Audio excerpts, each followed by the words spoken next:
أعوذ بالله من الشيطان الرجيم. بسم الله الرحمن الرحيم. الحمد لله رب العالمين. إن الحمد لله الذي نحمده ونستعينه ونستغفره ونعوذ بالله من شرور أنفسنا ومن سيئات أعمالنا. من يهد الله فهو المهتدي ومن يضلل فلن تجد له وليا مرشدا.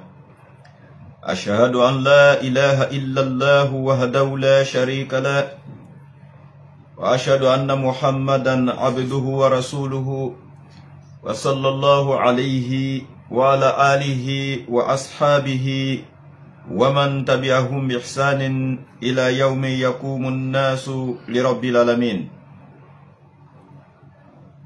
ربي اشرح لي صدري ويسر لي أمري واحلل عقدة من لساني يفقه قولي.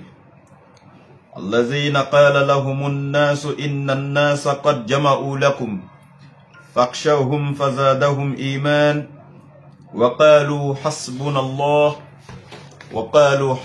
الله ونعم الوكيل. Alhamdulillah, louange à Allah, le maître du temps et des circonstances qui transcendent le temps et l'espace, l'intemporo-spatial.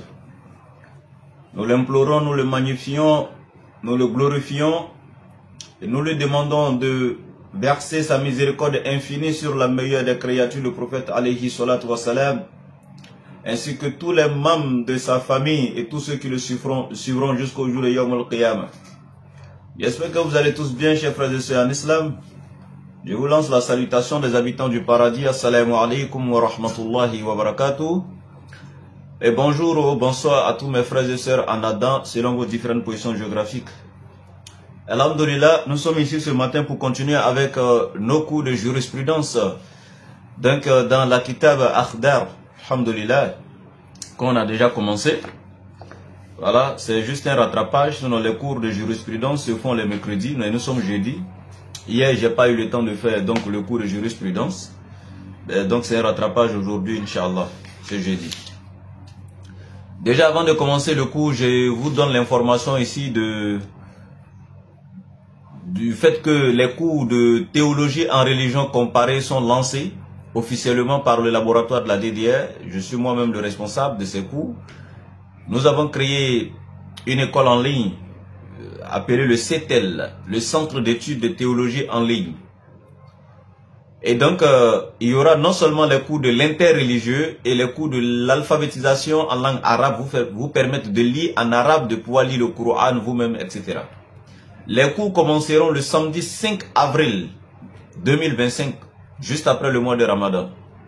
Pour tous ceux qui sont intéressés, donc en ce qui concerne ces cours, peuvent nous contacter au plus 225 le 07 97 08 14 17.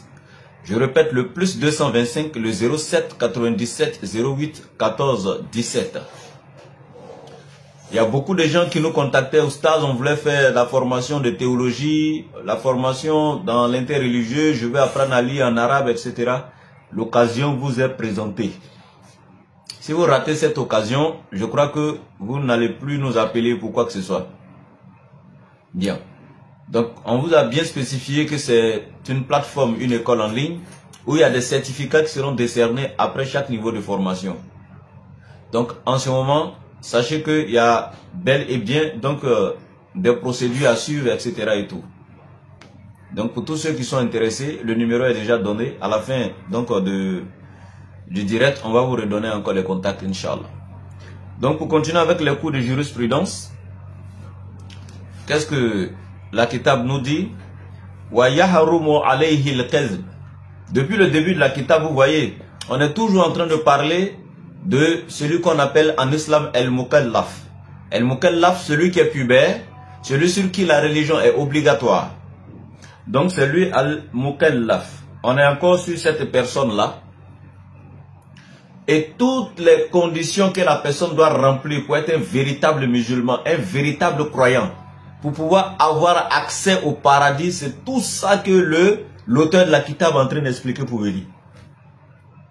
Donc vous voyez, et il y a trois choses en islam avec lesquelles on ne doit pas jouer. On ne peut pas prendre l'une de ces choses pour laisser l'autre. Et on ne peut pas se permettre de faire 2 pour laisser une sur les 3. On ne peut pas également se permettre de laisser tomber les 3. La première des choses, il y a l'aqida. La aqida, on ne doit pas jouer avec. C'est-à-dire que c'est le fondement même de la foi musulmane, la aqida.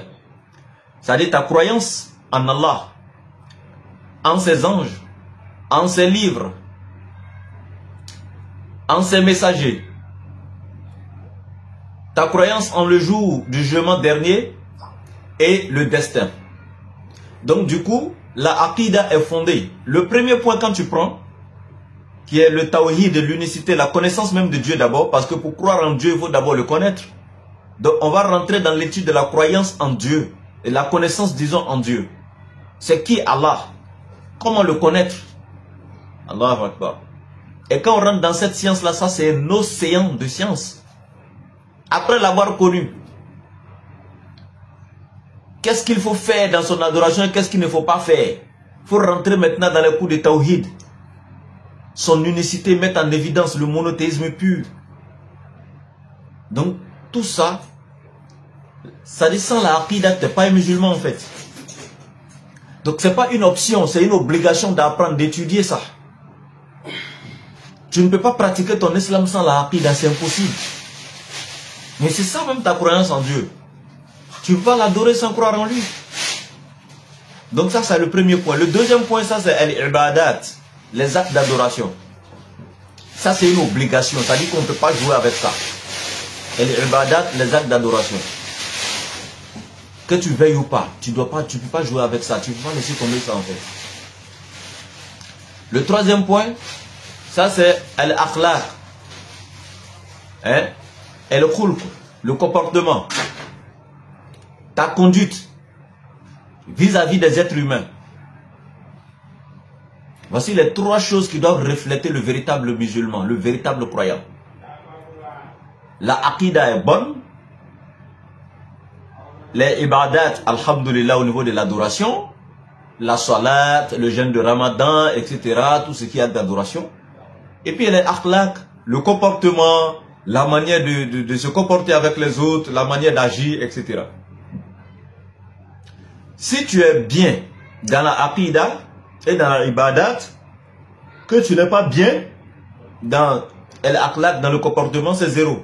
C'est-à-dire que tu crois en Dieu, ta croyance en Dieu, voilà, tout, c'est parfait. Et au niveau des actes d'adoration, tu adores et tout, tu es très bien dans les actes d'adoration. Mais sauf que, au niveau du comportement vis-à-vis des gens, tu es défaillant là-bas, tu te comportes mal, etc. Ta foi n'est pas complète, ton islam n'est pas complet. Vous comprenez? Ça fait 1. Deuxièmement, si toi, tu es bien dans les ibadat, dans l'adoration, et puis dans le comportement, l'akhlaq avec les gens, etc., et que tu n'as pas la aqida, la croyance ferme en Allah, etc., c'est 0 également. Considérons maintenant que tu as la aqida et l'akhlaq, c'est-à-dire que tu as la croyance ferme en Allah, tu te comportes bien avec les gens, c'est-à-dire que tu crois en Allah, hein, tout. Et puis tu te comportes bien avec les gens, mais l'ibadat, tu n'as pas. Donc, tu ne fais pas les actes d'adoration, c'est-à-dire que tu ne pries pas, tu ne gênes pas, etc. C'est 0. Vous voyez, on ne peut pas prendre 1 pour laisser les 2 autres, ni 2 pour laisser 1, etc. On ne peut pas laisser même. Les 3 vont de pair pour que tu sois un véritable croyant. Les 3 vont ensemble en fait. C'est pourquoi ici, l'auteur de la kitab, il commence sur le bon comportement. Comment est-ce que le musulman doit se conduire? C'est ça la base même de toute chose. Avant de rentrer dans les actes d'adoration et tout. Donc tout va de pair. Certains diront, mais depuis on a commencé ces cours de jurisprudence là, on est depuis là sur le comportement des gens, comment se conduire, ce qu'il faut faire, ce qu'il ne faut pas faire. Mais c'est-à-dire, il y en a qui pensaient qu'on allait directement dire, quand on veut prier, voici comment corriger la prière. Non, ça vient. Ne vous pressez pas. Mais ici, sachez que tout va ensemble. Voilà, il y a l'éducation déjà spirituelle, il faut s'éduquer personnellement. Il faut être prêt. Voilà, parce que à quoi sert de dormir même dans la mosquée en train d'adorer Dieu et tu as un mauvais comportement, c'est toi tu mens, tu forniques, tu voles, tu tues, tu es dans l'association, tu vois, ton islam est 0 en fait. Donc c'est ici la base d'abord, l'éducation. Et ensuite maintenant tu adores Allah et tout, et puis voilà. Donc ici il dit wa yahrumu alayhi al-kadhbu. Wa yahrumu alayhi al-kadhbu. Il est formellement et catégoriquement interdit à celui qu'on appelle al-mukhallaf de mentir. Et le prophète a dit même en plaisantant. C'est-à-dire qu'il est formellement interdit de mentir même dans la plaisanterie. Mais aujourd'hui, nous sommes comment? Nous sommes des experts dans le mensonge. Il y en a qui ont bac plus 25 dedans. C'est-à-dire tu vois le gars, il ne peut pas sortir une seule phrase dans sa bouche s'il n'y a pas un mensonge quelque part. Quand il dit je dis, c'est le je dis là seul qui est vrai, parce que c'est lui qui va dire. Tout le reste qui vient après là, c'est doi, d'après les Ivoiriens, c'est faux, c'est mensonge. C'est pas bien. C'est quelle croyance ça? C'est quel musulman ça? Où les gens ne sont pas en sécurité vis-à-vis de ta bouche. Quand toi-même tu ouvres la bouche là, c'est mensonge qui sort seulement. Hein? C'est grave. Donc pardonnez, arrangez-vous à être des personnes véridiques. Dites la vérité, quelle qu'en soit la difficulté. Et je vous assure que si les gens vous connaissent en tant que des véridiques, wallahi, cette confiance qui sera entre vous et les gens va vous permettre de vivre tranquillement dans votre société, dans votre environnement. Mais quand les gens te connaissent en tant qu'un menteur, wallahi, toi-même tu ne peux pas vivre dans la paix. Personne n'a confiance en toi. Même le jour où tu es dans ton sérieux, on s'en fout de toi. Partout où tu passes, tu es indexé. Regardez-moi la menteuse, le menteur, là, tout ce qu'il dit est faux. Mais quand tu viens t'asseoir dans le grain, là, tout le monde commence à te regarder en même temps, chacun attrape sa bouche. Même le jour où tu es dans ton sérieux, tu vas jurer, wallahi, billahi, tallahi, tout ce que tu veux, il faut jurer. Zéro. Sincèrement, hein. Et ce qui est pire dans l'affaire du menteur, là, la chose qui est pire dedans, c'est pas parce que les gens ne croient pas en lui, hein. Quand il parle, hein, c'est parce que lui-même là, c'est les conséquences du mensonge là sur le menteur. C'est pas parce que les gens ne croient pas en lui, mais c'est parce que lui ne croit pas aux gens. Quand il devient expert dans le mensonge là, c'est fini. Toi-même tu ne peux plus croire aux gens, c'est une des conséquences du mensonge. Et ça c'est pire. Parce que le fait que toi tu es expert dans le mensonge là, le fait que quand toi tu sors pour aller derrière tes copines, et puis tu traces des plans, tu mens à ta femme, tu la détournes, tu vas la tromper et puis tu viens là. Le jour où tu vois que ta femme est rentrée à 22h, 23h, malgré qu'elle n'était pas allée te tromper, hein. Mais comme toi c'est ton comportement d'habitude là, quelle que soit l'explication qu'elle va te donner là, tu as dit, oh, moi il sait, je ne crois même pas, il sait que toi tu es allé me tromper. Parce que toi tu es comme ça. Tu es expert dans ça, aller la tromper, venir mentir. Donc tu te dis automatiquement dans ta tête que c'est la même chose qu'elle t'a fait alors que ça n'a rien à voir pour toi. Donc c'est ça en fait, ce qui est pire dans les conséquences du mensonge. Toi-même tu ne peux plus croire à quelqu'un. Tu te dis que tout le monde est comme toi. Donc vraiment éloignez-vous du mensonge. Et le mensonge là, il y a plusieurs niveaux. Le fait de mentir sur Allah, de mentir sur son prophète. Et le prophète alayhi salatu wa salam a été clair. Quiconque ment sur moi, qu'il prépare sa place en enfer. Et Allah il a dit quoi dans le Coran? Il a dit 10 fois dans la sourate Mursalat. Hein? Fawailun yawmaizin lil mukazzibin.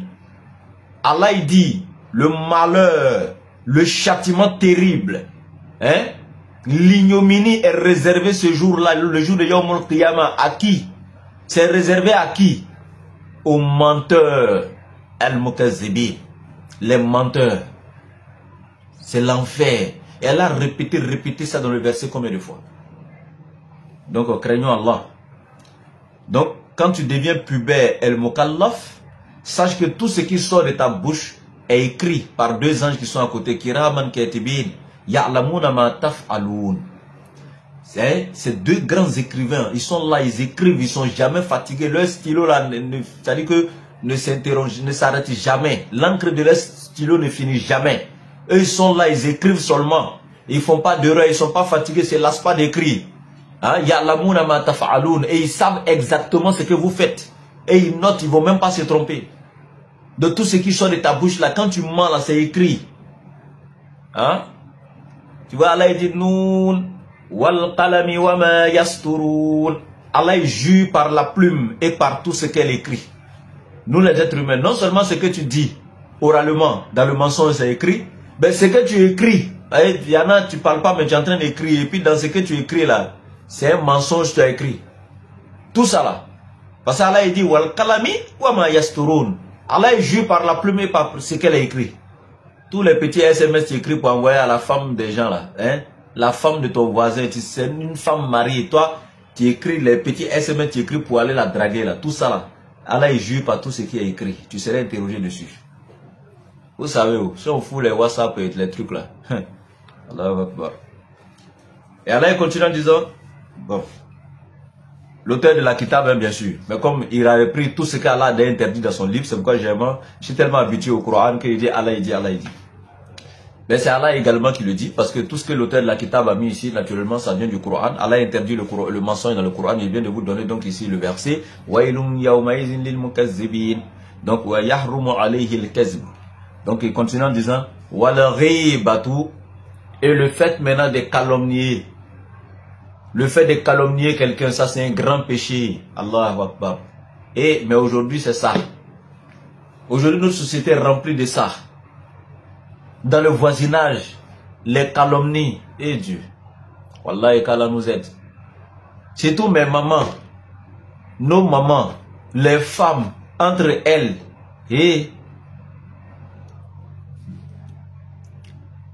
Arrêtez de calomnier les gens. Tu l'as jamais vu. Même concernant la fornication. C'est un cas tellement délicat pour parler de ça. Allah il dit pour pouvoir parler de ça, il faut avoir 4 témoins oculaires. Vous êtes 4 témoins oculaires qui avaient vu la personne en train de commettre l'adultère ou bien la fornication. Avant de pouvoir venir ouvrir la bouche pour dire telle personne a commis la fornication. Il faut 4 témoins oculaires. Toi tu n'as même pas, toi seul même d'abord. C'est pas 4, vous n'êtes pas 4, tu es seul et puis tu n'as jamais été témoin oculaire. Juste des ragots comme ça ou même des suspicions et puis c'est toi qui es au grain. Et lui là, oh, ça c'est le plus grand fornicateur. Lui là, ça c'est la fille qui est là, il n'y a pas de garçon qui n'a pas passé celle-là ici au quartier. Ça dit que tu calomnies la personne comme ça sans aucune preuve. S'il y a la charia qui est appliquée là, 80 coups de fouet pour ça. Le fait que tu aies dit dans ta bouche, la personne a fait une telle chose alors que c'est faux. 80 coups de fouet. Il y a l'éducation islamique. On t'attrape 4 gaillards. On prend le fouet, 80 coups. Toi, tu penses que toi, tu vas t'asseoir d'un grain encore pour calomnier quelqu'un? L'islam est trop intéressant. Voilà, si on appliquait la charia là, c'était fini. Hein? Quand on parle de la charia, n'ayez pas peur. Quand on parle ici de charia, on parle de la loi islamique. La loi de Dieu. C'est tout simplement ça. Et les gens aujourd'hui, ils ont tellement peint l'islam. Quand on parle de charia aujourd'hui, vous voyez tout ce qui est sion. Les mauvais sions là-bas, décapitation, amputation, flagellation, tout ça là. Mais ici, la charia, sachez que c'est un code de vie, un code de loi, un code de conduite. La charia ne vient pas contre ceux qui sont en paix. La charia ne vient pas contre ceux qui se conduisent bien. La charia est une éducation. Et cette éducation s'applique à qui? C'est comme un règlement intérieur d'une organisation ou d'une association. Ça s'applique à qui? À ceux qui sont membres de l'association et non ceux qui sont pas membres. Mais les gens pensent que la charia est venue tuer les mécréants, les trucs et tout. Non. Non, on n'a pas de problème avec ceux-là. Tu es chrétien, tu es tant. On ne t'a pas contraint même d'être musulman. Donc quand tu viens musulman, tu viens de toi-même. Tu viens de ta propre volonté. Tu rentres dans l'islam volontairement, sans contrainte. La ikraha fi din. Sans contrainte, tu rentres. Faman sha'a falyu'min wa man sha'a falyakfur. Tu es rentré sans contrainte.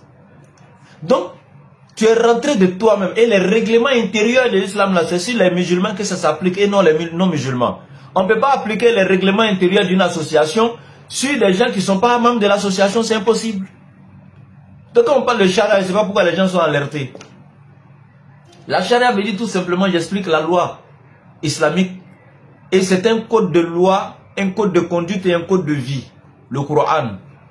C'est une éducation en fait. Voilà, donc il ne faut pas que les gens aient peur. Il y a une année, je ne sais pas, c'était vers le Congo ou bien où là, des gens avaient ramassé tous les bagages, hein, les non-musulmans, chargés sur les têtes. J'ai vu ça dans un documentaire sur une chaîne là, européenne, où les journalistes étaient en train de les interroger. Mais les gars, vous partez où? Ils disent non, les musulmans là, ils sont ici, ils appliquent leur charia aux gens. Quand tu as commis la fornication, sans coup de fouet, les trucs, donc on quitte le territoire.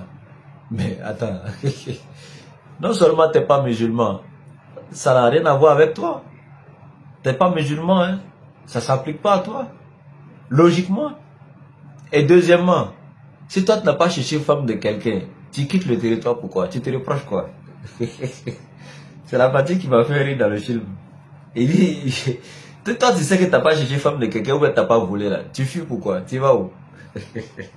Alors, donc il continue en disant, voilà, le fait de calomnier quelqu'un, c'est pas bien. Voilà, il ne faut pas calomnier quelqu'un. Voilà, ça fait un. Deuxièmement, Wanami Matu. Wanami Matu, ça, c'est le fait d'utiliser des informations chez deux personnes, prendre une information chez lui là, venir le salir chez l'autre, prendre une chez l'autre pour aller le salir chez l'autre encore, et les mettre en palabre. C'est-à-dire lui, ses chaussures là, si ça a trop duré ces 2 semaines, c'est une nouvelle chaussure qui paye. Lui, il marche seulement. Quand il quitte chez lui là, paf, il est derrière chez Y. Il prend chez X, il est derrière chez Y. Ah, c'est ce que moi j'étais chez un tel, c'est ce qu'il a dit derrière toi là-bas. Oh, si tu as entendu ce qu'il a dit là, wallahi, lui là, tu n'as plus jamais le salut, tu n'as même plus ri avec lui. Il va quitter chez Y encore, il vient chez X. J'ai été chez Y là-bas, là. C'est ce qu'il a dit derrière toi. Lui, c'est son travail, hein. Quand il se lève le matin, il a fini de prendre son petit déjeuner, dit à sa femme, je vais au travail. C'est le travail qui est là. Lui, c'est son boulot qui est là. Son seul salaire qu'il gagne, quand il vous voit en train de faire palabre, là, il sait qu'il a réussi son boulot, il a réussi sa mission, et puis il attaque une autre cible encore. C'est dans ça qu'il gagne sa satisfaction. Ouais, comment on est méchants les uns envers les autres. Hein? Ça te coûte quoi d'aller arranger entre les gens plutôt que d'aller gâter? Même si tu sais que le gars même il a parlé mal de Y, quand Y te demande qu'est-ce qu'il t'a dit, faut dire ah, moi en tout cas je pense qu'il n'a rien dit de mal. Hein. Ça te coûte quoi d'arranger entre les gens? Ou même peut-être de t'abstenir de parler. Tu n'es pas obligé même de parler. Mais lui, c'est son boulot. Au quartier. Wal kibru. Al kibru, le fait d'être arrogant. Aujourd'hui, là, il y a trop d'arrogants. Trop de prétentieux. Hein? La fierté, la prétention, l'orgueil. On va où avec tout ça? Allah est clair, fiche le poids d'un atome d'orgueil. Hein? En toi, si tu meurs, c'est l'enfer. Tu ne verras même pas le paradis de tes yeux. L'orgueil et la fierté sont des manteaux que porte Allah seul. C'est lui qui porte le manteau de l'orgueil et de la fierté. Parce qu'être orgueilleux, c'est se sentir supérieur. Or, le seul qui est au-dessus de tout, rien n'est au-dessus de lui, c'est Allah. Donc, c'est lui qui est l'orgueilleux. Selon la définition. Quand il voit des non-musulmans, des gens qui sont limités en connaissance, ou peut-être qu'ils refusent de faire travailler leur cerveau pour réfléchir. Les dictionnaires encore sont à vos portées. Vous ne pouvez pas prendre ça pour regarder la définition de certains petits mots quand même. Ils viennent s'asseoir. Allah dit il est l'orgueilleux. Donc Allah même va partir en enfer parce qu'on dit les orgueilleux vont en enfer. Des gens qui sont irréfléchis. Faites usage un peu de l'intelligence. Mais attends, Dieu a donné quand même ça gratuitement. Vous étiez où? Quand vous dites d'être à l'heure là, toujours vous êtes en retard. Au moment où on donnait là, vous étiez où? Hein? Il y en a même qui ont eu, et puis ils ont enlevé pour mettre à côté. Ils ont pris un autre truc pour mettre là, à la place là-bas, qu'ils vont travailler avec ça. Car la faute est à qui? Réveillez vos paupières de discernement qui dorment. Hein? Alors, quand on parle ici du fait d'être orgueilleux, c'est se sentir supérieur aux autres. Et le signe de l'orgueilleux, c'est qu'il refuse la vérité. Tout ce qu'il dit, c'est pour lui qui doit être accepté et rien d'autre. Il s'impose. C'est-à-dire que tout ça, ça fait partie des signes. Le seul, quand il parle, tout le monde doit se plier à ce qu'il dit. C'est l'Éternel seul. Dieu seul. Deuxièmement, c'est lui qui est au-dessus de tous. Personne, rien n'est au-dessus de lui. Rien ne peut se comparer à lui. Donc c'est lui qui mérite d'être appelé l'orgueilleux. Mais toi, un être humain, tu te fais appeler orgueilleux, là, tu as créé quoi? Ciel là, c'est toi qui as créé. La terre là, c'est toi qui as créé. Toi là, il n'y a personne au-dessus de toi, quoi. Tu es au-dessus même du président de la République de ton pays. Tu es au-dessus de qui ou de quoi? Toi, tu ne mérites pas d'être orgueilleux. C'est un titre que l'Éternel ne partage avec personne. Bien. Donc, l'orgueil là, c'est très mauvais. Ne soyez pas orgueilleux, les gars. Mes soeurs, mes mamans, ne soyez pas orgueilleux. Soyez humbles. Voilà, l'orgueil précède la chute et l'humilité précède la gloire. Soyez humbles, soyez modestes dans ce que vous faites. Wallahi, tu vois des gens aujourd'hui qui sont orgueilleux, qui se sentent au-dessus des autres et tout. Quand Allah, ça dit qu'il éprouve la personne avec une petite maladie, hein, une petite diarrhée, un petit palu, que tu vas le trouver allongé à la merci des médecins ou des infirmiers. C'est là que tu rends gloire à Allah. L'être humain n'est rien. Tout ce que tu fais devant les gens, tu tapes ta poitrine, tu n'es rien en fait. Wallahi, c'est qu'un sac de viande avec du sang qui coule dedans, c'est tout. En dehors de ça, là, dis-moi, l'être humain c'est quoi? Un sac de viande soutenu par des os, et puis il y a du sang qui coule dedans. C'est fini, c'est ça, l'être humain. Nous sommes rien en fait. Tu comprendras ce que je dirais que si tu étais en présence là d'un cadavre, que tu voyais l'être humain couché quand il n'a plus de vie en lui, tu te rends compte que c'est un sac de viande tout simplement. Il n'y a rien dedans. Donc craignons Allah. L'orgueil, il faut laisser tomber. Sois humble dans ta vie. Et il continue, et le rojubo, ça c'est le fait de s'auto-glorifier. Le fait de s'auto-glorifier.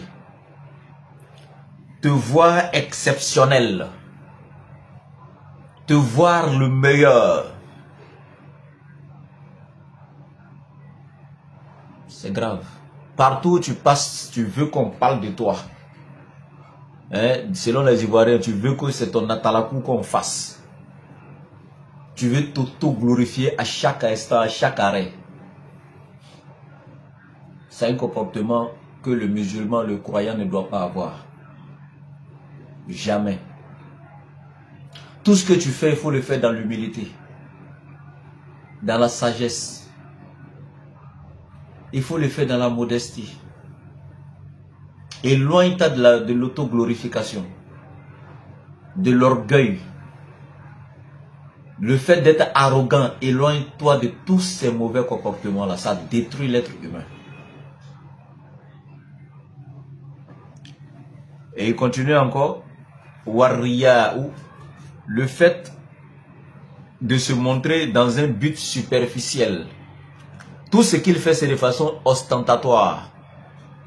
Se fait voir. Tout ce qu'il fait. Hein?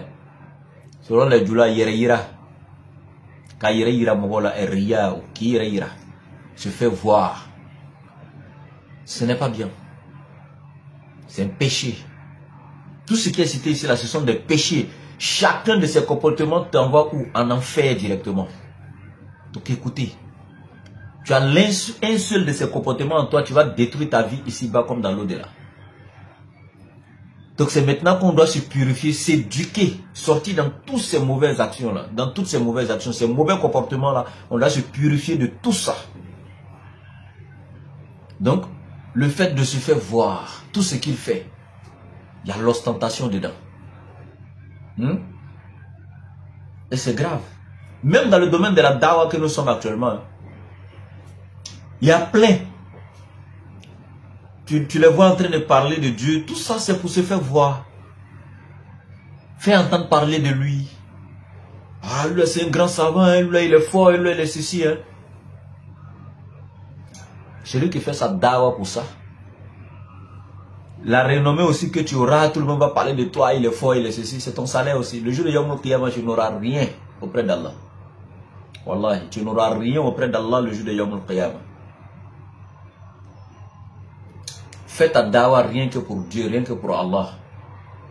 Même s'il y a 10 personnes qui te suivent, alhamdulillah. 5 personnes qui te suivent, alhamdulillah.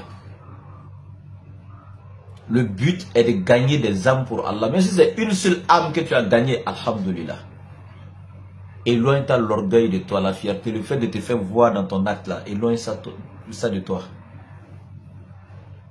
Complètement. Il faudrait que tout ce que tu fasses là soit fait pour rien que pour Allah.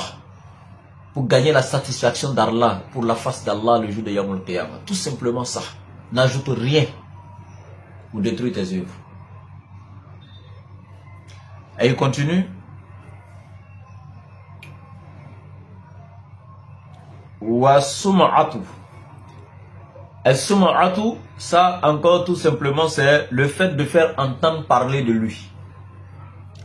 C'est-à-dire tout ça c'est des choses que le monsieur il a préparé. Hein. Le fait de faire entendre parler de soi-même. Et même quand il va dans un public, il va appeler 2-3 griots ou bien des DJ, il leur donne un peu d'argent. Il dit si on arrive à parler de moi, hein, faites mon atalakou, voilà, ouais non. Et ça encore, c'est dans notre, on voit ça encore, même au niveau de beaucoup de nos guides religieux. Hein? Quand il a une conférence, il doit aller dans un grand lieu public, quand il arrive, hein, les gens sont là, il est assis, on doit faire son atalakou. Ah, le savant des savants, le guide des guides. Oui, grâce à toi aujourd'hui, on est sorti des ténèbres, on a vu la lumière. Le plus grand savant du Coran, le cheikh des cheikhs. Tout ça, c'est quoi? Toi, tu es le cheikh des cheikhs. Toi, tu es le savant des savants. Et hein? Allah te dit dans le Coran, wa fawqa kulli zi ilmin alim. Au-dessus d'une science se trouve toujours une autre. Et toi, tu dis que tu es le savant des savants. Quel genre de savant des savants, ça? Et aujourd'hui, c'est ce qu'on voit. Hein? Belebele ou ya belebele. Chekou ya chekou. Donbara ou ya donbara. Des trucs comme ça. C'est quoi ça? Toutes ces choses-là, c'est quoi? Mais attends. Al-ulama ou warasatul anbiya. Les savants sont les représentants des prophètes sur la terre. Montre-moi un seul prophète dont les gens étaient humbles. Regardez le prophète Mohammed sallallahu alayhi wa sallam. Regardez son humilité. Malgré qu'il était la meilleure des créatures, subhanallah. Regardez comment il était humble. Il a servi les gens. Oh, c'est pas possible. À 57 ans. Tellement que le prophète était déjà fatigué. Tu as dit il était déjà un vieux de 90 ans. À 57 ans. Très fatigué. À cause des djihad qu'il a fait. Les grands voyages. Hein? En son temps, il n'y avait pas de voiture, il n'y avait rien. Tout était fait à pied. Sur chameau, le soleil de l'Arabie et tout. Les conquêtes, le prophète était déjà fatigué. Et un matin, il sort de sa maison, il se prépare pour aller en expédition. Et sa fille le regarde. Elle l'embrasse ses pieds, elle a les larmes aux yeux, elle dit, papa, tu es fatigué, repose-toi. Tu as aujourd'hui tellement de soldats, des apôtres, tes disciples sont là. Les Sédna Oumar, les temps. Le prophète regarde sa fille et dit, je suis venu pour servir et non être servi. Mais aujourd'hui, notre orgueil est arrivé à un niveau à tel enseigne que on trouve qu'on est le savant des savants. Tu mets le prophète où si toi tu es le savant des savants. Hein? Arrêtez ça. C'est pour détruire toutes vos actions ici-bas, comme dans l'au-delà. Jusqu'à aller payer même des artistes, ils vont faire des musiques, des chants sur toi. Tout ça c'est quoi? C'est quelle religion? Il faut dissocier ça de l'islam. Hein? Et donc, wal hasadou, le fait d'être envieux, ça encore c'est un autre phénomène aujourd'hui. Hein? On est là, hein? On voit ça partout. L'homme même, tu penses que c'est ton meilleur ami ou bien c'est ta meilleure copine, ta meilleure amie, etc. Vous êtes ensemble, vous faites tout ensemble, tu te confies à la personne à 100%. Là, c'est ton premier ennemi qui est là. Il suffit qu'Allah te fasse une grâce seulement. C'est cette personne qui quitte près de toi et tes secrets pour aller dire aux gens. Elle pense qu'elle a réussi comme ça, il pense qu'il a réussi comme ça. Hein. On se voit ici. Ça là, ça va même pas durer dans sa main même. C'est pas voiture on lui a donné là. C'est un accident un matin ici, il faut regarder. On est envieux quoi. Allah il a fait une grâce à quelqu'un, sois reconnaissant au moins. Sois content pour lui pour qu'Allah aussi te fasse la même chose. On est jaloux. On veut coûte que coûte définir comme la personne. Et pas tout simplement devenir comme la personne et détruire la personne pour prendre la place de la personne. Pourquoi? Et pourquoi être aussi jaloux comme ça? C'est quel niveau de jalousie ça? Une chose est de vouloir qu'Allah te fasse la même chose, te donne la même chose que la personne, d'accord. Pourquoi on veut détruire la personne? Pourquoi être jaloux? Wallahi, tel qu'on dit, il y a des gens quand ils réussissent là, c'est là qu'on connaît leur vrai comportement. S'ils vont vraiment aider les amis, ou bien s'ils vont se retirer de leurs amis pour aller se mettre à l'écart parce qu'ils sont déjà riches aujourd'hui, ils trouvent qu'ils ne peuvent pas se rabaisser pour se mettre au même niveau que vous. Oui, c'est vrai, ça c'est pas faux. Mais aussi là, il y a des gens là, il faut que tu aies l'argent pour connaître aussi le comportement de ton ami pauvre qui était avec toi. C'est là que tu vois jalousie, même tu sais que Diallo il était avec toi mais il n'aimait pas ton bien. Les envieux là, c'est l'enfer.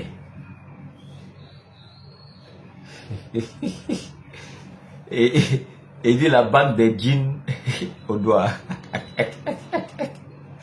Ouais, c'est l'ancêtre des djinns là, c'est un de leurs ancêtres là. Hein? Un de leurs grands ancêtres qui m'a offert ça. C'est un cadeau. C'est mon ami. On était en train de causer matin là même et puis il est parti. Oh, des comédiens comme ça. Donc c'est un peu ça, alhamdoulilah. Qu'Allah facilite. Donc il faut éviter d'être envieux. Voilà. Wal bourdo. Wal bourdo. Le fait de haïr. Ça aussi c'est méchant. On est là, on s'est... Et puis souvent même la personne que tu es en train de haïr là, il t'a rien fait. Hein? C'est-à-dire c'est quelqu'un qui vient t'asseoir près de toi, et puis il te dit, tu connais le nouveau gars du quartier là. Ou bien, tu connais telle personne au quartier ici là. Tu connais telle... Oui, oui, je connais. C'est une mauvaise personne, hein, celle-là. Ou bien celui-là. Il est comme ça, comme ça, comme ça. Hein. Juste on vient te faire des ragots sur la personne. Et puis toi, tranquillement, tu commences à haïr la personne. Même quand il vient passer et puis il te dit bonjour. Parce qu'on t'a parlé mal de lui. Aïe. Qui t'a dit, c'est quoi on t'a dit là, c'est vrai. Il y a des gens là, il se met à te haïr non, alors que tu lui as rien fait. Vous n'avez jamais collaboré ensemble. Juste parce qu'il a entendu des choses sur toi. C'est comment? Vous êtes comment? C'est pas ça le comportement d'un musulman. Ne faites pas ça là, il n'aime pas ça. Un musulman ne doit pas refléter ce genre de choses. Il ne faut pas haïr les gens comme ça. Même quand la personne t'a fait quelque chose, il ne faut pas le haïr. Mais tu vas lui dire ce qu'il t'a fait, vous vous asseyez, vous en parlez, vous excusez les uns les autres et puis c'est fini. C'est ça les musulmans. Mais aujourd'hui là, vraiment, c'est grave. Et il continue en disant, Waru'yatul fadli ala la ghayr. Le fait de se sentir supérieur aux autres. Le fait de se sentir supérieur aux autres, ça c'est un mauvais comportement également. Hein? Tout ça, ça issu de l'orgueil. Hein? Et c'est grave aujourd'hui, c'est ce qu'on voit. Beaucoup de gens, quand ils rentrent quelque part, c'est lui qui est mieux que tout le monde. Hein? C'est lui qui est au-dessus des gens. C'est lui quand là, il lui donne un peu de moyens financiers. Là. Non, lui dans la famille, même ses grands frères doivent se plier. Hein? Quand il y a une réunion familiale, tant que lui n'est pas là, la réunion ne commence pas. Hein? Il est le cadet hein, de la famille. L'aîné est là, mais la réunion ne commence pas s'il n'est pas venu. C'est lui qui a l'argent, n'est-ce pas? Se sent supérieur aux autres. Ça vous donne quoi de vous sentir supérieur aux autres? Soyez humble, soyez modeste. Considérez vous-même au plus bas de l'échelle. Man kana yuridul izzata falillahi al-izzatu jami'a. Quiconque cherche la grandeur, hein, l'élévation, sois humble, sois modeste. L'élévation et la grandeur se trouvent auprès d'Allah. Quli Allahumma malik al-mulk tu'ti al-mulka man tasha wa tanzi'u al-mulka mimman tasha wa tu'izzu man tasha wa tuzillu man tasha biyadika al-khayru innaka ala kulli shay'in qadir. Ça c'est Allah qui nous parle dans la sourate 3. Allahumma malik al-mulk. Oh Allah, toi le maître de la royauté, celui qui détient la royauté par essence et par excellence. Tu'til mulka man tasha. C'est toi Allah qui donne le pouvoir, la royauté à qui tu veux. C'est Allah qui décide si toi tu seras chef des jeunes du quartier, président des jeunes du quartier. Si tu seras maire, député, préfet, c'est Allah qui donne le pouvoir. Tu seras ministre, président, c'est Allah, il donne à qui il veut la chefferie. Hein? Même simple titre de père de famille, chef de famille, c'est Allah qui donne à qui il veut. Il y a des gens, Allah n'a pas facilité le mariage, à plus forte raison avoir des enfants, pour être appelé chef de famille. Donc, même quel que soit le plus petit titre, c'est Allah qui donne à plus forte raison le plus grand. Il donne la royauté, la supériorité à qui il veut. C'est Allah qui arrache la supériorité, la royauté à qui il veut. C'est Allah qui arrache ça à qui il veut. C'est pas 2025 qui est proche là. Tu vas voir des gens qui sont bêtes, qui vont se laisser manipuler par les autorités. Un peu d'argent seulement, descendez dans les rues, prenez des machines pour aller vous découper, vous entretuer.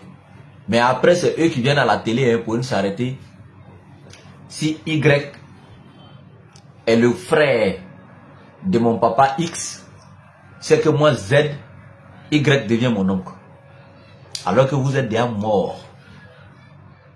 Ouais, ça vous donne quoi? Maintenant, ils sont cousins, ils sont oncles. La vie continue. Ne tombez pas dans ces choses-là, mes frères.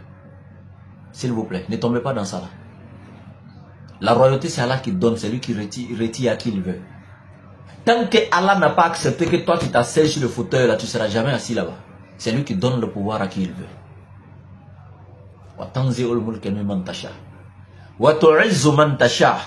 C'est lui qui grandit qui il veut, qui honore qui il veut, qui donne la gloire à qui il veut.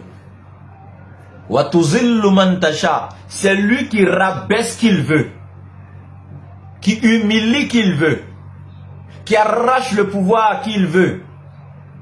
Tu te promènes au quartier même là, on dirait les personnes simples lambda là. Alors que toi, à un moment, on ne peut même pas s'approcher de toi. Mais aujourd'hui, on se voit au quartier. Hey, oui, mec, c'est comment? On se salue et puis on passe. Alors qu'il y a un moment, même pour te voir là, c'était un problème. Tu vois comment Allah est fait? Allah, entre tes mains se trouve le bien, le bonheur. La réussite, c'est toi, tu détiens tout. Innaka ala kulli shay'in qadir. Donc, mon frère, wa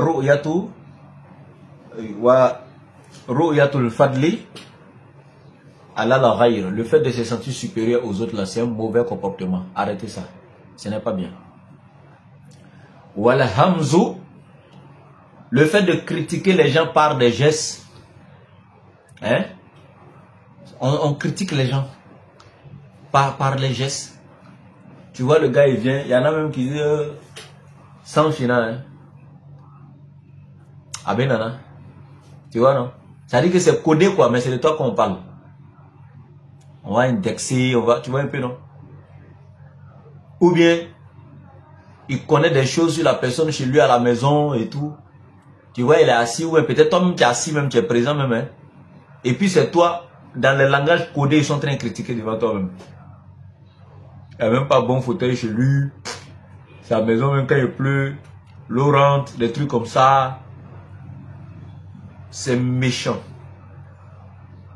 Très méchant. Donc, le fait d'avoir ce genre de comportement-là, évitons. Wallamzu, ou le fait même de critiquer verbalement même la personne. C'est grave. C'est méchant. Que ce soit son absence, que ce soit sa présence, que ce soit de façon codée ou ouvertement, c'est méchant. La médisance, c'est méchant. Et il continue, voilà, abassou, le fait de s'adonner au jeu des hasards, hein, ou aller, les jeux où les gens vont parier, toutes ces choses-là, hein, l'auto, gagner, je sais pas, des choses, les pokers, les mises sur les équipes, hein, quelle équipe va gagner, j'ai misé ici, des trucs comme ça et tout, tout est haram en islam, toutes ces choses. Et il continue, le fait de se moquer ou de ridiculiser autrui. De moquer de quelqu'un ou de ridiculiser la personne. L'humilier, le rabaisser. C'est méchant. Si quelqu'un te faisait la même chose, tu serais comment? Tu ne peux pas être appelé musulman et puis tu as ces comportements-là en toi. Donc, ouais, l'éducation que cette kitab est en train de nous donner. Regardez l'éducation. Wallah, celui qui met tout ça en application, depuis le premier jour on a commencé tout ce qu'on est en train de citer là, je vous assure que celui qui a pu respecter tout ça, il sera appelé un waliou d'Allah. Hein? Inna awliya'ullahi allazina yattaqoun. Quand on dit les waliou d'Allah, les waliou que vous appelez de la waliou là, c'est rien d'autre ceux qui craignent Allah. Hein? Allazina yattaqoun, ceux qui craignent Allah tout simplement. Wallah, celui qui craint Allah, qui a respecté tout ça, wallah, il sera un ami d'Allah. Et c'est des comportements qui ne sont pas bien. Ne rabaisse personne, ne n'humilie personne. Même ta propre femme que toi tu as épousée. Tu vois des gens, sa femme, devant leurs propres enfants. Les enfants sont nés, ils ne sont plus des bébés, ils ont grandi. Ils ont 10 ans, 15 ans, les enfants. Regarde leur maman, tu l'insultes devant ses propres enfants. Regardez la honte. Enfant que toi tu as mis au monde, tu l'as allaité, tu l'as élevé, tu l'as grandi. Tu l'as... Devant ton propre enfant, regarde comment on t'insulte. Eh Dieu. Ça dit, il y a des hommes, c'est pourquoi il dit, c'est pas tout le monde qui doit faire mariage. Hein. Les hommes irresponsables, hein, immatures, hein, qui ne sont pas éduqués, tu ne peux pas faire mariage. Et il faut être éduqué spirituellement. Et c'est ce que l'islam nous dit. L'homme, c'est celui qui doit pouvoir se contenir, qui doit pouvoir savoir où il faut parler à sa femme d'une manière, où il ne faut pas lui parler d'une manière, même devant ses amis. Il rabaisse sa femme comme s'il était une bonne à rien. Celle-là qui t'a donné des enfants. Hein, qui t'a donné une descendance. Mais aujourd'hui, la femme n'est rien pour nous, quoi. Ça dit que c'est une esclave, c'est quelqu'un qui est là, on rentre, on l'insulte comme on veut, on lui parle mal, on l'humilie, on la rabaisse comme on veut. Et puis voilà, quand on a besoin d'elle pour le devoir conjugal, on va conjuguer. Hein, et puis c'est fini. Toi, tu penses que tu es un homme. Wallah, si tu meurs comme ça, tu vas en enfer. Humilier, rabaisser la femme, tu penses que c'est ta propriété? Comme ça? C'est un être humain comme toi. Respecte-la. Je ne suis pas en train de dire que tu ne peux jamais être en colère contre ta femme. Oui, c'est naturel, c'est normal. Mais quand c'est au milieu des gens, il faut savoir peser tes mots, il faut savoir lui parler. Dans la chambre, la tire là, rentre là avec elle dans la chambre, vous deux.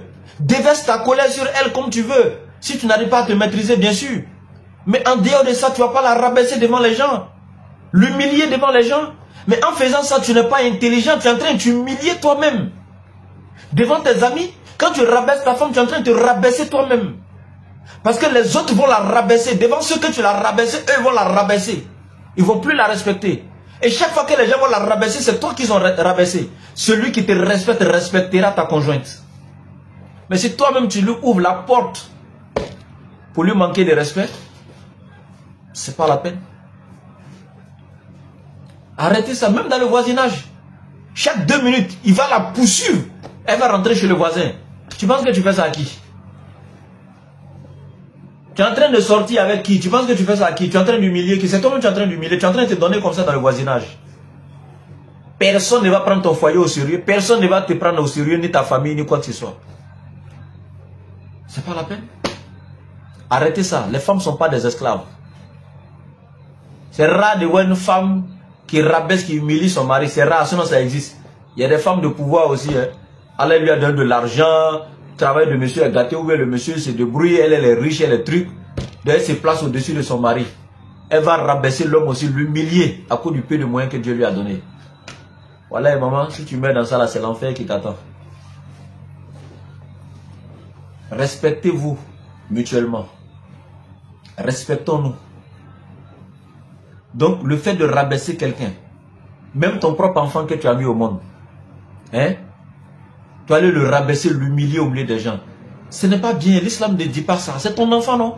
Mais rentre avec lui à la maison, il faut aller l'éduquer là-bas, sanctionne-le, punis-le. Mais pas au milieu des gens en ville. Même si c'est ton propre enfant. Tu es patron d'un lieu de travail.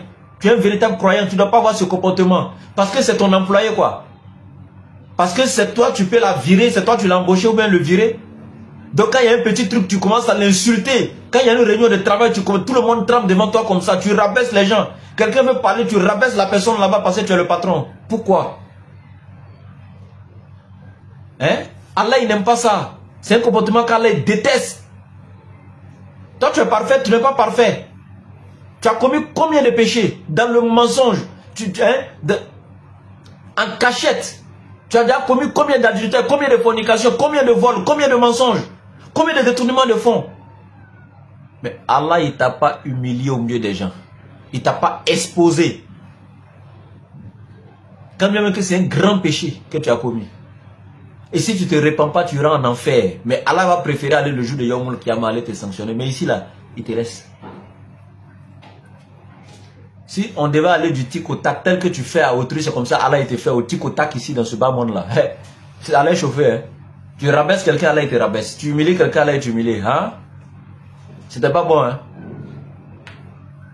Arrêtons ça.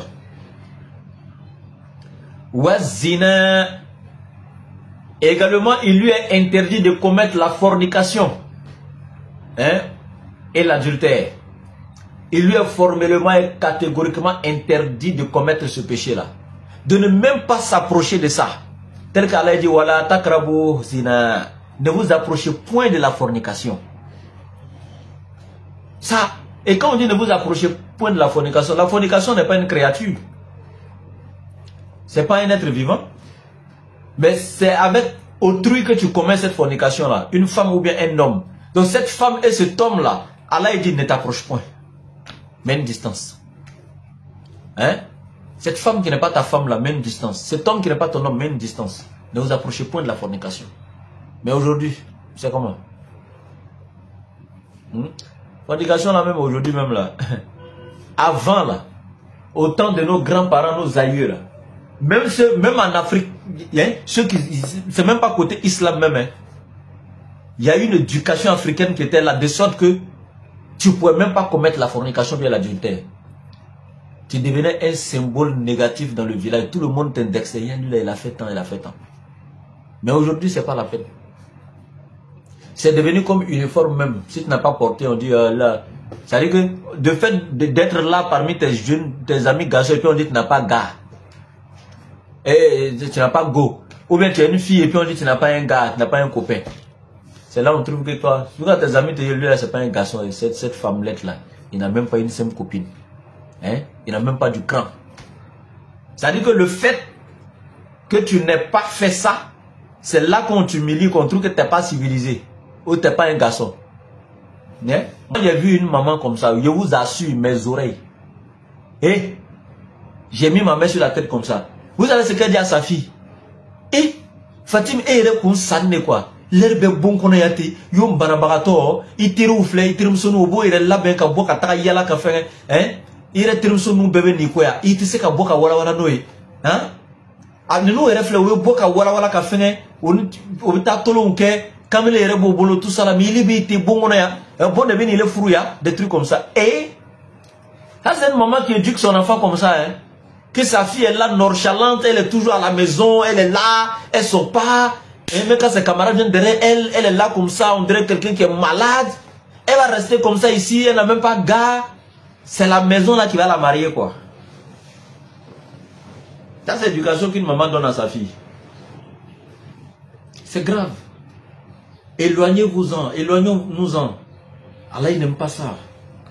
Donc wazina, on doit s'éloigner formellement et catégoriquement de l'adultère, de la fornication. C'est un grand péché. Hein? Wa nazaru ilal ajnabiyati. Wa nazaru ilal ajnabiyati. Et il est formellement et catégoriquement interdit de regarder avec un regard convoitant une femme qui appartient à autrui ou bien une femme que tu n'as pas mariée. Il peut être même, c'est pas une femme qui est mariée, elle n'est pas mariée, mais toi aussi tu l'as pas mariée. Donc, Wal Moussou, ça dit que une femme qui n'était pas licite, tu l'as pas mariée là, faut pas la regarder avec convoitise. Hein? Faut pas la regarder en la convoitant déjà, d'un regard appétitif, où tu as, voilà, vous imaginez déjà dans la tête ce que je veux dire. On ne regarde pas une femme comme ça que tu n'as pas mariée. Parce que tu as vu, elle a porté un habit un peu truc, il laisse apparaître sa forme de truc, et tu la regardes avec appétit, des trucs, jusqu'à ce qu'elle disparaisse de ton champ de vue, des trucs. Non, le croyant ne doit pas être comme ça.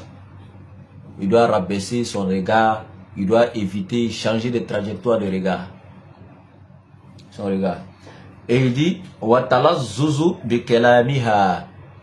Ou même, juste échanger avec ce genre de femme-là, tout simplement dans le but de tirer du plaisir dans les paroles de cette femme. Une femme qui appartient à quelqu'un.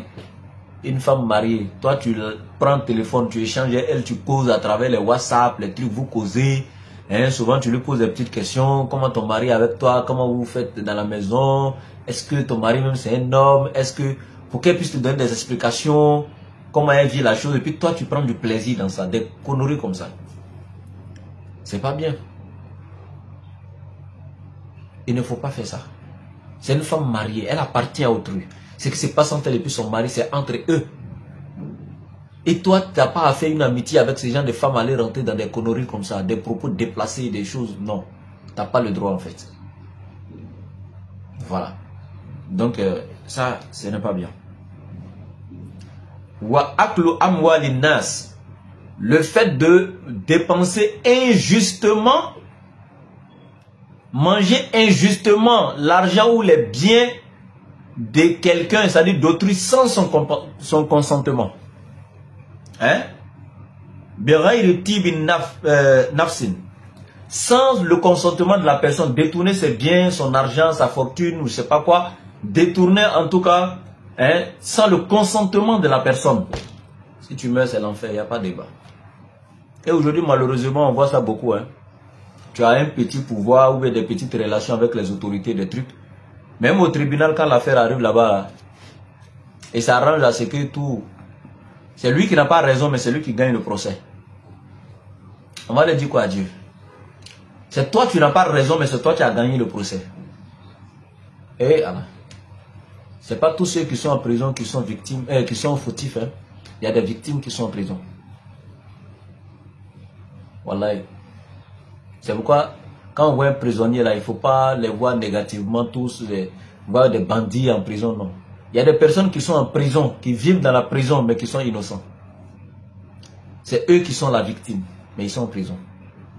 Il va te taper 20 ans. Le monsieur a détourné la situation à son avantage avec son argent et ses relations. Et c'est le pauvre qu'on met en prison, malgré sa raison. Allah. Si on ne change pas, Allah ne va pas nous pardonner. Donc, ne faut jamais détourner les biens ou la fortune d'autrui sans son consentement. Ne le faites jamais. C'est un grand péché. Wal aklu bishafa'ati. Ou le fait de demander une récompense dans une intervention entre deux personnes. C'est-à-dire, on te prend pour aller intervenir, pour aller être médiateur dans une situation, dans une querelle, réconcilier les gens. Et pour cette action-là, toi, tu imposes un salaire pour ça. Bon, si je mets réconcilier les deux personnes, là, on doit me payer. Si je mets jouer le rôle de médiateur pour maintenir la paix entre les deux groupes ou les deux personnes, là, on doit me donner un salaire. Imposer un salaire, une récompense, manger dans ça, lorsqu'on te prend pour aller intervenir, négocier entre deux personnes ou bien être médiateur, réconcilier des personnes. C'est un péché. Tu ne dois pas demander de récompense pour ça. La bonne moralité même devait t'empêcher de demander une récompense pour ça. Ça te coûte quoi de réconcilier deux personnes sans demander un prix? Donc, ça c'est un péché. Aubidin, ou détourner l'argent de la religion. L'argent de la religion. Et aujourd'hui, on voit ça. Combien de personnes mangent sur le dos de l'islam aujourd'hui? Ils vont mentir aux gens. Il y a telle chose à faire. Il y a telle chose à faire. Les gens vont donner l'argent, c'est eux-mêmes qui vont bouffer. On va donner tant aux pauvres. Les gens vont faire les dépôts, ils vont bouffer, ils ne vont pas donner aux pauvres. On a vu plein. Là, on en voit. L'argent à la mosquée. Dans les caisses de la mosquée. Où est l'argent de mosquée là? On ne fait pas zakat dedans. Allah même n'est pas, il veut pas zakat de l'argent de mosquée. Parce que ce n'est pas l'argent d'une personne, c'est l'argent de la Jamaïa. Argent de Jamaïa, Allah dit lui-même il ne veut pas, ne faites pas zakat dedans pour lui ça. Allah il ne veut pas zakat. de l'an de la Djama. Mais toi, un être humain, tu vas détourner l'an de Djama dans la mosquée. Il y a des imams qui imposent même qu'on paye sa maison, ses factures, payer l'école de ses enfants. Et puis il impose même. Est-ce que toi tu es imam là? Donc toi tu es imam pour que les gens te payent quoi. Tous les prophètes ont dit in ajriya ila ala rabbil alamin. Hein? Ma récompense est auprès d'Allah. C'est lui qui va me récompenser. Dans ta fonction d'imam et trucs là, tu peux négocier. Les gens peuvent s'asseoir, discuter. Hein, les responsables du bureau de la mosquée, etc., les gestionnaires. Ah bon, comme c'est notre imam, on va vraiment l'aider. On va parler aux fidèles, si on peut payer les factures de l'imam, les trucs. Si c'est avec leur consentement, il n'y a pas de problème. Mais toi, tu vas pas, parce que c'est toi qui es imam, tu vas imposer, tu vas détourner les fonds de la mosquée, les trucs, payer une grosse voiture, des trucs, vivre. Ces imams-là, ils vont vomir tout ça là en enfer. C'est l'argent de la Djama, c'est pour la communauté. Ça doit être avec le consentement de tous. Donc ce n'est pas bien. Wata akhiru salati an awqatiha.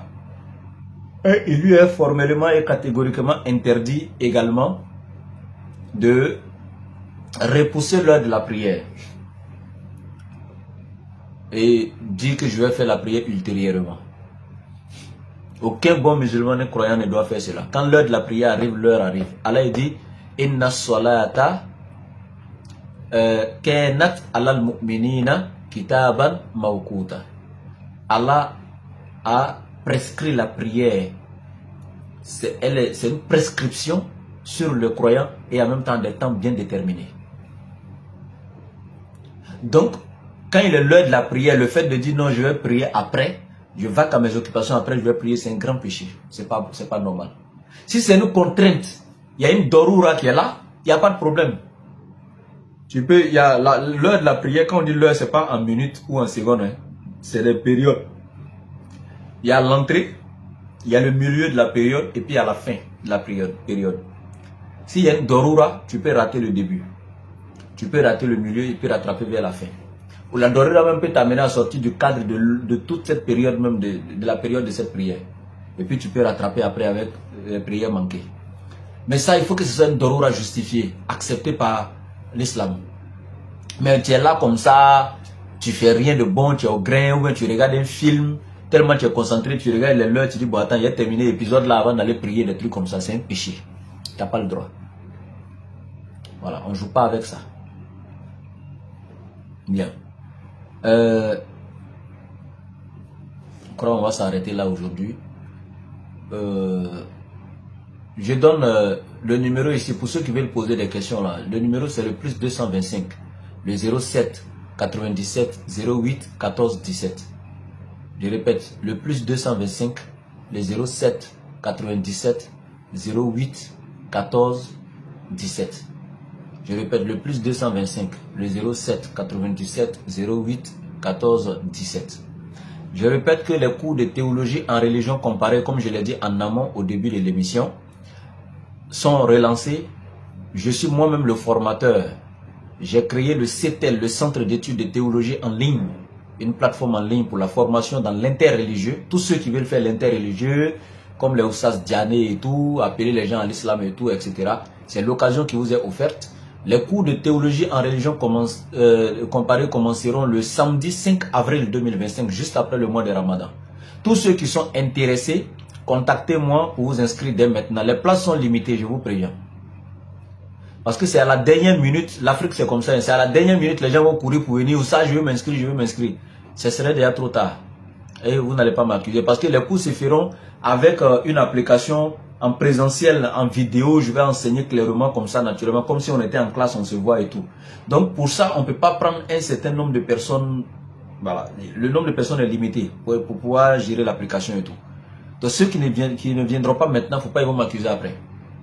Et il y a le cours aussi de l'alphabétisation, vous permettre à lire en langue arabe, ça vous permet de pouvoir lire le Coran vous-même en arabe, etc. Ça va vous faire du bien. Donc comme c'est une école en ligne, il y aura après chaque session, il y aura des certificats qui seront donnés aux apprenants pour certifier leur apprentissage, etc. auprès de la DDR. Donc naturellement, c'est une école en ligne, donc il y a des conditions. Et pour ceux qui sont intéressés, vous pouvez me contacter et je vous donne les fiches de renseignement. Si vous êtes intéressé, vous pouvez vous inscrire. Je répète le contact, le plus 225, le 07 97 08 14 17. Je répète, le plus 225, le 07 97 08 14 17. Bien. J'aimerais ici également interpeller ici les gens pour leur dire que les puits que Oustaz Diané fait, notre frère Oustaz Diané, les puits, le projet de puits que vous voyez qu'il est en train de faire, sincèrement j'ai été touché, moi hier, j'ai eu des informations d'un village où il y avait un souci d'eau et sincèrement j'ai écouté une ou deux femmes, elles ont parlé de leur situation et tout. Ça m'a tellement touché que je me suis dit aujourd'hui à la fin de mon émission, j'allais encourager les gens qui font le puits à travers Oustaz Diané. Sincèrement, faites-le. Wallahi, faites-le. C'est une sadaqatul jariya. Faites-le parce que sans l'eau, il n'y a rien. Il n'y a pas de vie. L'eau est source de vie qu'Allah nous a donné ici-bas. Sans l'eau, on ne peut pas se purifier nous-mêmes. Sans l'eau, on ne peut pas manger parce que pour préparer la nourriture, il faut de l'eau. Sans l'eau, on ne peut pas vivre parce qu'il faut boire. Rien ne peut remplacer la soif, si c'est atténuer, étancher la soif si ce n'est pas l'eau. Sans l'eau, on ne peut pas adorer Allah normalement. On a besoin de l'eau pour se purifier. L'eau est source de vie. Et ceux qui enlèvent 5 francs, 10 francs, qui contribuent pour donner des puits dans les villages, et ça se fait, vous voyez les vidéos, les preuves. La population sort pour confirmer qu'ils ont vraiment reçu. Le monsieur, il fait des vidéos, il se déplace, il va sur le site. Donc vous ne pouvez pas dire que c'est de l'arnaque. C'est clair. Mais je vous assure que ceux qui donnent, Wallahi, le jour de Yawm al-Qiyamah, vous, la récompense que vous aurez auprès d'Allah, vous serez surpris en fait. Parce que ça là, ça n'a rien à voir avec tes actes d'adoration. Ou peut-être même que tu as fait des prières qui ne sont pas valides. Peut-être que tu as fait des erreurs. Ça n'a rien à voir. Ici, c'est du concret en fait. Les hasanats, c'est concret. Tu l'as donné avec une bonne intention. Les gens, tant qu'ils buvent, c'est-à-dire qu'ils seront en train de boire cette eau, utiliser cette eau pour faire tout ce qu'il faut, c'est-à-dire que se servir en tout cas de cette eau, Wallahi, c'est tes récompenses là. Je ne sais pas comment vous expliquer en fait. Quand on parle de sadaqatul jariya, c'est une sadaqa qui ne s'interrompt pas. Tant que ce puits existe après ta mort, ça continue jusqu'au jour de Yawm al-Qiyamah. Tu es l'initiateur, tu es récompensé jusqu'à la fin du monde. Wallahi, je vous encourage de le faire. C'est très important. Très très important. J'ai été vraiment touché hier quand j'ai écouté le discours d'une femme. Elles ont reçu un puits d'Oustaz Diané, que des gens, des frères en Europe ont envoyé l'argent au Oustaz a fait le puits. La femme a appelé hier. J'ai écouté où elle remerciait Oustaz. Elle pleurait. Telle qu'elle souffrait pour avoir l'eau. Elle est rentrée dans les détails. Quand j'ai écouté hier, j'ai eu les larmes aux yeux. Allahu Akbar. Et j'ai promis, j'ai dit aujourd'hui, il faut que je parle. Je vous encourage. Ceux qui ont les moyens, ceux qui peuvent le faire, faites-le. Wallahi, ça vous fera du bien. Ici-bas comme dans l'au-delà. Qu'Allah nous aide et qu'il nous facilite. Aujourd'hui, je suis un peu fatigué. Je suis pas trop en forme. Et c'est pourquoi voilà. Mais prochainement, je pense que je vais prendre des versets coraniques, des hadiths du prophète pour donner l'importance même de la sadaqatul jariya. C'est quoi en fait? Pour que vous sachiez l'importance de pouvoir aider. Wallah, il y a des gens, pendant que toi, tu enlèves des millions pour mettre dans des choses inutiles ou des choses juste pour le plaisir de ce monde-là. Eux, là, ils ont besoin du minimum. C'est-à-dire que juste de l'eau pour boire, pour pouvoir préparer, pour pouvoir se purifier. Juste ça. Tu peux enlever ça dans ta fortune sans considérer même ce que tu as enlevé. Mais je pense que dans une autre assise, on va en parler. Inch'Allah. Qu'Allah nous aide et qu'il nous facilite tout.